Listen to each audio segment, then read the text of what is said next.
వాళ్ళు ఎలా వచ్చారు, వాళ్ళు ఏంటి, వాళ్ళు ఆ కానిస్టేబుల్ ఆ ఎస్ఐలు అవ్వడానికి వాళ్ళు ఎంత కష్టపడ్డారు, ఏంది వాళ్ళ చరిత్ర ఒక్కసారి చూడండి సార్, మీకు అప్పుడు అర్థమయ్యిద్ది.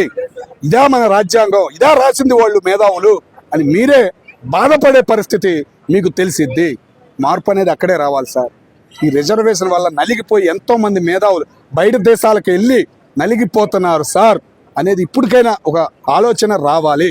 రూపాయి విలువ ఇంకా పడిపోతుందంటే ఇలాంటి వాళ్ళ వల్లే సార్ అనేది మీరు గ్రహించి దానికి తగ్గట్టు తీర్పు ఒక కానిస్టేబుల్కి రావాలంటే అది అర్హత ఏంటి, 1కి 10 సార్లు ఆలోచించేలాగా మీరు ఇచ్చే తీర్పు ఉంటుందని నేను ఆశిస్తున్నాను. అవ్వచ్చమ్మా, కానీ అంత ఘోరం అయితే లేదులేమ్మా. మిగతా రాష్ట్రాల్లో, మన తెలుగు రాష్ట్రాల్లో కూడా అంత ఘోరం పోలీసులు అంత నీచంగా చేసే విధానం అయితే లేదమ్మా.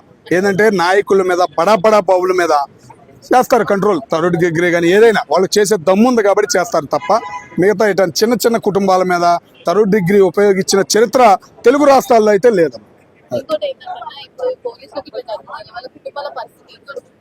ఎవరి కుటుంబాల పరిస్థితి ఎవరు బాధపడతలేదమ్మా.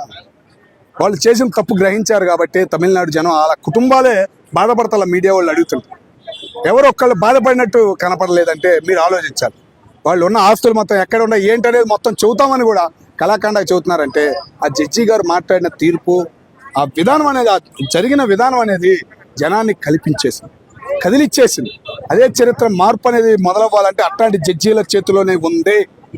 రాజ్యాంగం మార్చాలన్నా కూడా జడ్జి గారి చేతిలో ఉంది అని మేము ఆశపడుతున్నామంటే దానివల్లే.